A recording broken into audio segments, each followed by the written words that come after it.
여러분 안녕하십니까. 자, 오늘은 이제 1월 8일 둘째 주가 되었습니다. 지난주에 엄청난 폭풍이 있어가지고 캘리포니아에 막 홍수가 나고 난리도 아니었습니다. 그런데 오늘은 날이 화창해서 오래간만에 캘리포니아의 날씨를 보여주고 있는 것 같습니다. 자, 오늘은 이제 다시 정상적인 우리 말씀 프로그램으로 돌아와서 오늘은 이제 사무엘상 시리즈 세 번째 시간입니다. 합리적 논리의 함정이라는 제목으로 여러분들과 함께 하겠는데, 오늘은 사무엘상 8장 1절에서 22절 전체 말씀으로 생각해 보겠습니다.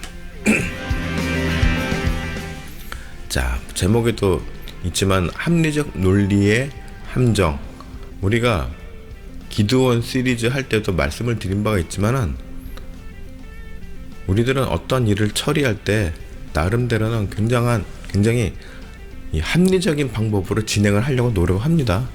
그렇죠? 네. 다들 각자 생각하기를 나는 참 합리적인 사람이다 라고 생각하지, 나는 비합리적이고 비논리적인 인간이야 라고 스스로 생각하는 사람은 없을 것입니다. 그런데 이 합리적이라는 것이 국가나 사회 조직 체계나 어떤 같은 말이지만 시스템 또 매뉴얼 같은 것이 있어서 사안에 맞게 움직이는 것을 좋아합니다. 그런 성질이 있죠. 또 그래야 어떤 문제가 발생하였을 때 책임 소재도 분명히 할 수 있고 사후 복구 등에 있어서도 원인을 빨리 파악해서 문제를 근원적으로 해결할 수 있습니다. 그렇죠? 그런데 이면에 어떤 다른 의도나 불만이 있는 경우에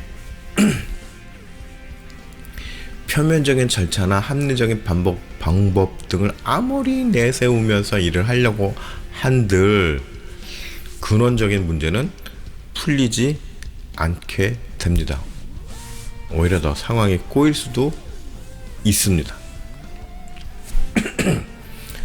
자, 오늘은 사무엘상 8장 전체 내용을 살펴보는데, 오늘 6절 7절 말씀을 핵심적인 내용으로 발췌하였습니다. 자, 6절 7절 한번 볼까요? 6절, 우리에게 왕을 주어 우리를 다스리게 하라 했을 때 사무엘이 그것을 기뻐하지 아니하여 여호와께 기도하매. 7절, 여호와께서 사무엘에게 이르시되 백성이 내게 한 말을 다 들으라. 이는 그들이 너를 버리면요 나를 버려 자기들의 왕이 되지 못하게 함이라. 자, 사무엘은 이스라엘 역사상 가장 훌륭한 선지자라고 할 수 있습니다. 그렇죠?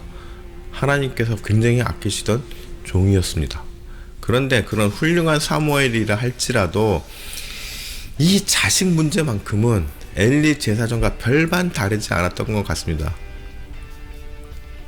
우리 속담인가요? 그냥 옛말인가요? 그런 말 있죠. 자식 문제 앞에서는 그 누구도 큰 소리를 칠 수 없다, 이런 비슷한 말이 있는데, 하여튼간 이 사무엘도 자식 문제만큼은 참 이게 골치가 좀 아픕니다. 자, 1절 말씀 볼게요. 8장 1절에 사무엘의 늙음에 그의 아들들은 이스라엘 사사로 삼으니. 그냥 이렇게 보면은 평범한 문장 같습니다. 그런데 결정적으로 이스라엘의 사사는 승계되지 않습니다. 자식으로 대물림이 되지 않습니다. 사사의 승계 과정을 보면은 이제 바뀌게 될 때, 사사가 이제 바뀌어야 할 그 시점에 항상 하나님께서 직접 사사를 세워 오셨습니다. 그런데 오늘 1절을 보면은 사무엘이 자기 아들들을 사사로 임명하는 모습을 보게 됩니다. 여기부터 먼저 문제가 이제 발생이 되는 거죠. 하나님께서 사무엘이 하나님께 저는 이제 너무 늙어서 힘들 것 같으니 새로운 사사를 세워 주십시오 라고 그냥 건의를 드렸어야 하는데 자기가 독단적으로 아들들을 사설에 임명하는 것입니다. 그래서 제가 이 부분이 이해가 되질 않아서 여러 해석서나 주석서들을 살펴보았습니다만 딱히 뭐 납득이 될 만한 자료는 확인하지 못했습니다. 그저 아들들을 사서로 임명하였다기보다는 나이가 많은 자신을 보좌하게 하였다는 해석은 있습니다. 뭐 설령 사사일에 대한 보조일을 맡긴 것이라고 봐도 사무엘이 지금까지 하나님의 일을 해온 스타일을 보았을 때 이거 뭔가 어긋나 있다는 것을 느끼게 됩니다. 뭐죠? 이것만큼은 사무엘답지 않은 일처리다. 네, something wrong이다. 네. 왜냐하면 이 사사일이라는 것이 하나님의 일을 감당하는 임무의 특성상 보조를 둬서 활동하게 할 만큼 가벼운 분야가 없기 때문입니다. 따라서 저는 사무엘이 자식 문제에 있어서만큼은 아주 정말 아까 말씀드렸지만 아주 연약한 모습을 보인 것이라고 생각하는 것입니다. 그리고 이는 이스라엘 백성들이 하나님의 직접 통치를 거부하고 왕정을 요구하게 되는 원인이 됩니다. 빌미가 되는 거죠. 핑계거리가 생긴 것입니다. 자, 성경학자들은 사무엘이 그래도 엘리 제사장과는 구별하여 평가하려고 합니다. 사무엘에 대해서. 네. 사무엘을 아주 변호하려고 해주는 겁니다. 요즘 말로 하면 아주 쉴드를 쳐주려고 하는 것입니다. 사무엘을. 어떻게 해요? 자, 엘리는 자신부터 자식들에게 본이 되지 못했고 그렇기 때문에 자식들에게 제대로 된 교육을 하지 못했지만 사무엘은 그래도 자식들에게 어렸을 때 신앙교육을 제대로 시켰다. 그런데 그럼에도 자식들이 그 가르침대로 따르지 않았다. 그러니 사무엘의 잘못이 아니라 그냥 자식들이 잘못한 거다라고 쉴드를 쳐주는 겁니다. 네. 그럼에도 저는 사무엘의 아들들에게 사사의 직을 보조로라도 맡겼다는 것은 사무엘답지 않은 결정이었다는 결론을 내리게 된 것입니다. 참 이 자식 문제 어렵습니다. 그래서 저도 이 신학교 가기 전에 하나님한테 딜할 때 자식 문제 가지고 마지막 딜을 한 거죠.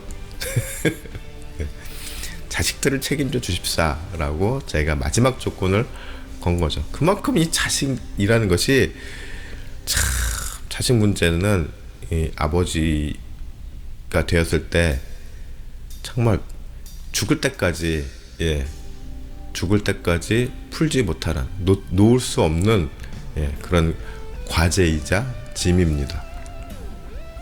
그렇죠. 그런데 그 짐을 저는 하나님께 맡기고 대신 제가 하나님의 일을 하겠다고 한 거죠. 아무튼 이런 문제로 결국 자식들이 사사직을 수행하면서 여러 가지 문제들을 일으키게 됩니다. 대표적으로 3절을 보면은 그의 아들들이 자기 아버지의 행위를 따르지 아니하고 이익을 따라 뇌물을 받고 판결을 굽게 하니라. 자, 이러한 비슷한 여러 가지 일들이 막 생기게 됩니다. 그러자 백성들이 이제 불만이 이제 점점 쌓이게 되고 이 불만이 그냥 잘 정리돼서 사무엘에게 잘 건의가 되면 모르는데 엉뚱한 곳으로 방향이 흘러가게 됩니다. 자, 우리가 정말 오늘 말씀 제목대로 합리적인 방향으로 가는 그림을 생각해 보면은 어떻게 돼야 되느냐. 자, 일단 이스라엘 백성들이 사무엘의 두 아들 요엘과 아비야의 부정에 대해서 사무엘에게 항의를 합니다. 뭐 여기까지는 충분히 생각할 수 있는, 이해가 되는, 납득이 되는 부분입니다. 그리고 또 맞는 것이죠. 그러면 해결책이 이제 문제인데, 해결책으로 아들들에게서 사사직을 박탈시키면 됩니다. 그렇죠? 사무엘이 아들들의 사사직을 박탈시키면 되고, 그리고 새로운 사사를 하나님께서 다시 임명하실 때까지 사무엘이 다시 직접 치리를 하면 되는 것이죠. 아주 심플하고, 아주 단순하죠. 간단하고 명쾌하고 명확합니다. 진리는 단순하고 명쾌하고 명확합니다. 이거를 뭔가 다른 길을 가려고 하고 뭔가 다른 꼼수를 막 찾으려고 하니 말이 많아지고 수사가 많아지고 이유가 많아지게 되는 것이죠.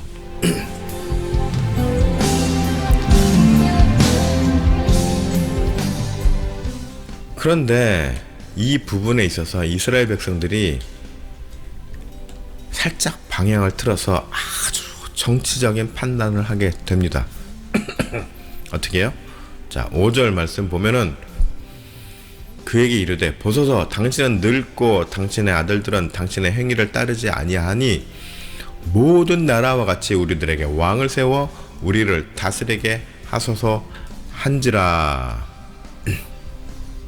저는 이 5절 말씀을 보면서 옛날 그 이솝 우화인가요? 개구리 사회에서 개구리들이 이제 평화롭게 잘 살고 있는데 자기네들끼리 이렇게 지지고 사는 게 지겨워서 하루는 이제 신한테 우리에게 왕을 세워 주십시오 그랬습니다. 그래가지고 이 신이 큰 그 그루토 나무 토막을 하나 던져주면서 이게 너희들 왕이다.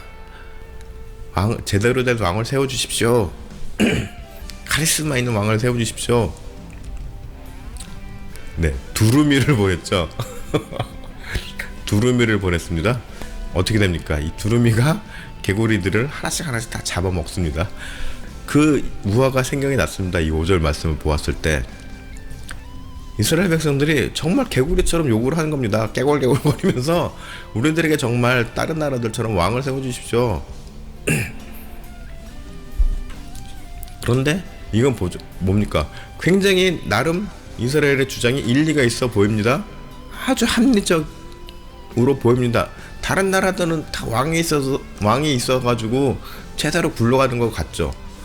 그래서 우리도 그렇게 다른 나라들처럼 왕을 세워달라. 눈에 보이는 왕이 우리는 필요하다. 이런 것이죠. 그런데 이건 굉장히 위험한 일이었던 것이죠. 그렇죠? 자, 사사의 직은 하나님의 직접 통치를 대리하여 수행하는 자리입니다. 그렇기 때문에 사사를 폐하거나 새로 세워놓은 문제 등은 전적으로 하나님의 권한입니다. 그런데 이스라엘 백성들은 사사를 폐하고 교체하는 문제를 넘어서 뭡니까? 선을 넘은 겁니다. 넘어서 아예 사사 제도 자체를 없애라고 요구하는 것입니다. 왕을 세우라는 것은 사사 제도를 폐하라는 것이죠. 이건 뭡니까? 선을 넘어도 한창 넘어서 하나님의 친정 체제를 거부하는 것이죠. 그리고 이거는 곧 하나님을 향한 도전이 되는 것입니다. 하나님께 반기를 드는 것이죠. 자, 7절 여호와께서 사무엘에게 이르시되 백성이 내게 한 말을 다 들으라. 이는 그들이 너를 버림이 아니요 나를 버려 자기들의 왕이 되지 못하게 함이니라. 자, 하나님은 굉장히 여기서 이제 중요한 말씀을 하십니다. 뭐죠? 백성이 내게 한 말을 들으라. 얼핏 들으면 이것도 하나님께서 이스라엘 백성들의 요구를 그대로 다 받아주시는 것처럼 들릴 수 있습니다. 그러나 여기에는 악행을 저지르고도 돌이키지 않는 자들에게 보이시는 하나님의 일관된 처분 방식이 드러나게 되는 것입니다. 많은 말씀들이 있지만은 대표적으로 계시록 22장 11절을 보면은 불의를 행하는 자는 그대로 불의를 행하고 더러운 자는 그대로 더럽고 의로운 자는 그대로 의를 행하고 거룩한 자는 그대로 거룩하게 하라. 뭐죠? 자신들이 결정한 행동의 결과에 대해서 그대로 자신들이 감당하게 하시는 것이 바로 하나님의 방식인 것입니다. 뿌린 대로 거두리라. 그렇죠? 네. 다 뿌린 대로 거두는 것입니다. 네. 그러나 참 하나님은 정말 정의의 하나님이시고 공의의 하나님이시지만은 또 사랑의 하나님이시잖아요. 자신을 이렇게 거부하고자 하는 이스라엘 백성들에게 그래도 마지막 순간까지 올바른 결정을 내릴 수 있도록 경고를 주고 계십니다. 또 가르치려고 합니다. 이해를 시키려고 합니다. 9절을 보면은 그러므로 그들의 말을 듣되 너는 그들에게 엄히 경고하고 그들을 다스릴 왕의 제도를 가르치라. 네, 아까 이솝 우화를 다시 생각해 보면은 결국 우리들에게 정말 제대로 된 왕을 달라고 했을 때 신이 그래? 내가 너희들에게 정말 제대로 된 왕을 보내주면 너희들이 굉장히 힘들어질 텐데 그래도 괜찮겠니? 뭐 이렇게 이제 하는 겁니다. 너희들에게 제대로 된 왕을 보내주면 너희들이 죽을 수도 있고 힘들어지고 삶이 참 고달파질 텐데 이런 일이 생길 건데 막 이렇게 이제 설명을 해주는 겁니다. 그래도 너희들이 왕을 원하겠니? 괜찮겠어? 막 이렇게. 자, 인류의 문명이 시작되고 왕정 체제가 수립된 이후 오늘날까지 사람이 다스리는 정치 체계에서 과연 백성들을 온전히 생각하며 나라를 다스렸던 지도자가 몇 명이나 있었을까요? 퍼센테이지로 따지면 몇 프로나 될까요? 오늘날에도 지도자들은 자신들의 권력과 명예를 위해 국민들을 위해 군림하고 때로는 자기의 권력을 지키려고 전쟁을 일으켜서 무고한 젊은이들을 희생시킵니다. 그렇죠? 지금 그렇잖아요. 세상이 돌아가는 게. 또 때로는 과한 세금 부과로 사는 것이 어려워질 수도 있고 각종 국가 사업에 동원되는 일도 생기게 됩니다. 노역을 하는 거죠. 네. 이렇게 사람이 세상을 다스렸을 때 나타나는 모든 폐해들을 오늘 8장 11절에서 17절까지의 말씀을 통해서 알려주고 있는 것입니다. 그리고 이렇게까지 알려주었음에도 이스라엘 백성들은 자신들의 고집을 꺾지 않았습니다. 그들의 판단에는 이미 왕정체제가 훨씬 자신들을 더 안전하고 편하게 해줄 것이라는 확신이 섰기 때문입니다. 그런데 사실 이스라엘 백성들이 이토록 고집을 부리는 데는 또 나름의 이유가 있기는 합니다. 어떤 이유요? 자, 사무엘상 4장으로 한번 가볼게요. 4장 10절에서 11절 보면은 블레셋 사람들이 쳤더니 이스라엘의 패하여 각기 장막으로 도망하였고 살육이 심히 커서 이스라엘 보병에 엎드린 자가 3만 명이었으며 하나님의 괴는 빼앗겼고 이 엘리의 두 아들 홈니와 비나스는 죽임을 당하였더라. 하나님의 괴까지 함께했던 블레셋과의 전쟁에서 참패를 당한 트라우마가 이스라엘 백성들에게 있었기 때문이었습니다. 그렇기 때문에 이 백성들이 고집을 피우는 것이 아주 이해가 되지 않는 것도 아니기는 합니다. 네.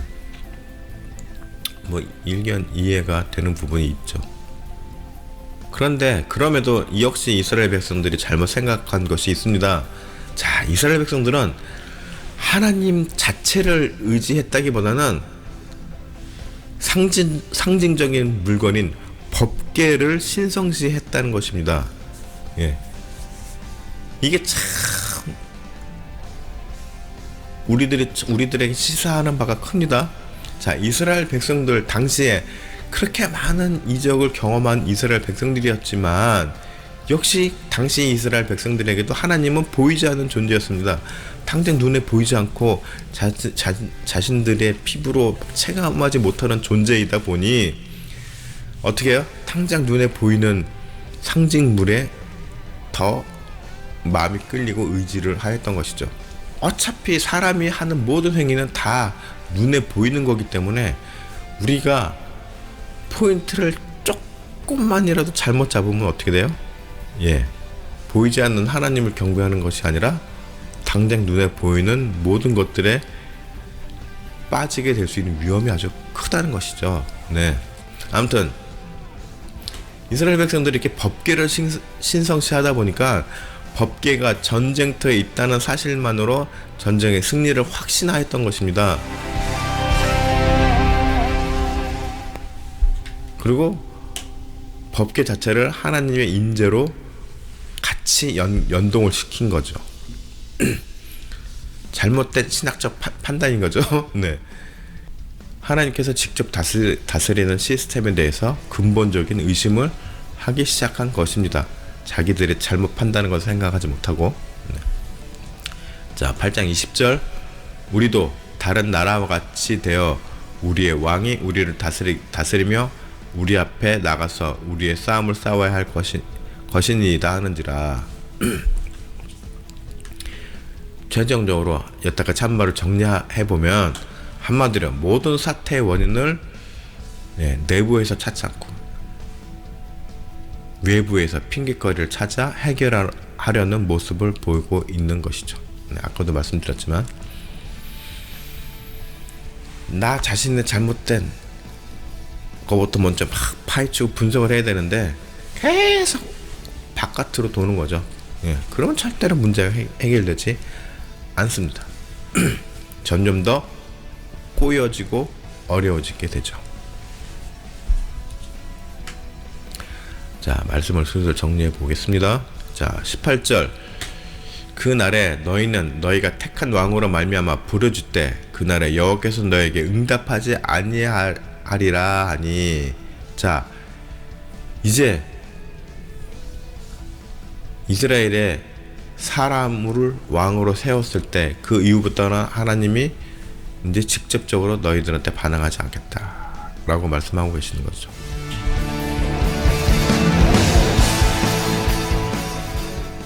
자, 앞서 20절 말씀을 보더라도 과거나 지금이나 정말 눈에 보이지 않는 하나님을 믿는다는 것은 쉬운 일이 아닌 것 같습니다. 그렇죠. 이스라엘 백성들도 그랬지만 법궤를 더 의지했고 오늘날 사는 우리들도 어떻습니까? 하나님을 믿고 예수님을 믿는다고 하지만 당장 눈앞에 닥친 현실의 문제, 눈앞에 닥친 상황들에 우리는 참 많이 흔들리고 또 힘이 빠지고 막 무너지고 합니다. 그렇죠? 왜요?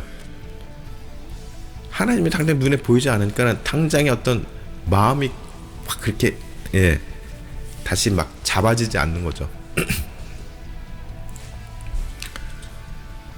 그런데 참 하나님은 그때나 21세기를 사는 현재나 동일하게 계시는 분이십니다. 그 점을 우리는 인지를 해야 됩니다. 자, 여러분들 어떠십니까? 하나님을 믿고 예수 그리스도의 삶을 따르는 크리스찬인 저와 여러분들은 과연 그 발자취를 그대로 따라가기를 주저하지 않을 자신이 있으신지요? 자, 눈에 보이지 않는 하나님이라고 말씀드렸지만 그래서 하나님이 몸으로 입고 직접 이 땅에 오셨잖아요. 눈에 보이는 하나님으로 예수 그리스도께서 오셨잖아요. 그런데 이게 또 문제가, 자, 눈에 보이는 하나님으로 예수님이 오셨습니다. 그러면 그 하나님이, 눈에 보이는 예수님이 정말 카리스마와 같은 능력으로 푹 휘어잡고 사람들을, 그랬으면 많은 사람들 거기 굴복했을 텐데, 이것도 그게 아니었죠. 예. 오히려 평범한 사람들보다 더 비천한 모습으로 오셔서 또 3년, 공생의 3년 만에 허무하게 죽으셨어요. 물론 부활을 했지만. 그러니 또 많은 사람들이 거기에 또 퀘스천 마크를 다는 것입니다.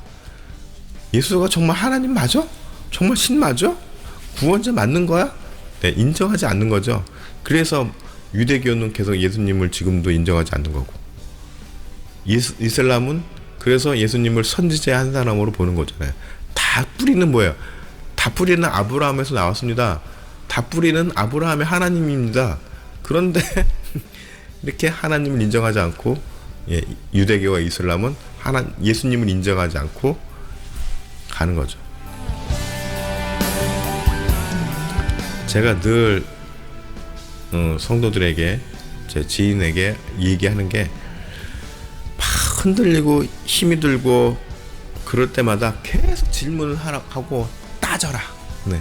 요만큼이라도 의심이 되고 마음에 부딪히는 문제들이 있으면은 계속 하나님한테 질문하고 묻고 따져야 된다라고 합니다. 그리고 그게 기도다라고 이야기를 합니다. 그게 기도입니다. 네, 하나님 오늘도 일용할 여정을 주셔서 감사하고 뭐 이래서 감사. 네, 물론 감사하죠. 그런데 우리들이 솔직히 살아가면서 감사한 일이 더 많습니까? 아니면 힘들고 이해가 되지 않는 일들이 더 많습니까? 네, 힘들고 이해되지 않는 일들이 더 많습니다. 그러면 어떻게 해야 됩니까? 어떻게 합니까? 아, 이게 왜 이렇지? 아, 스트레스 받잖아요. 그거를 혼자 그러지 말고 하나님께 묻고 하나님께 따지라는 얘기입니다. 그러면은 하나님께서 거기에 대한 답을 주십니다. 그리고 그러한 질문 자체가 바로 하나님께 지혜를 구하는 것입니다. 만약에 내가 크리스찬이라고 하면서 이 세상의 논리로 설명이 되고 이 세상의 가치와 철학으로 이게 버무려질 수 있다라고 주장하는 것은, 그것은 이미 참된 그리스도인으로 살지 않는다는 것을 반증하는 것입니다. 그리고 그래서 그런 것들이 바로 이 세속주의 기독교고, 네, 물질주의 기독교고, 네, 제 아무리 뛰어난 언변과 논리와 철학을 논하며 합리적인 삶이 있다고 설명한들, 그것은 나의 믿음의 부족함, 나의 신학적 논리의 한계만을 드러낼 뿐입니다. 자, 여러분들 모두 말씀을 붙잡고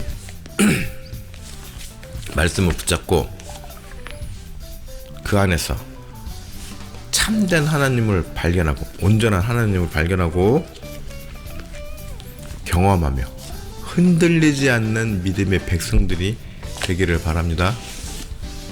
그래서 각자 자신에게 주어진 사명을 온전히 잘 감당하는, 그냥 우직하게, 진리는 어떻다고요? 네, 진리는 단순하고 심플합니다. 그리고 명쾌합니다. 네, 그런 진리를 붙잡고 꿋꿋하게 우직하게 감당해 나가는 성도들이 되시기를 축복합니다.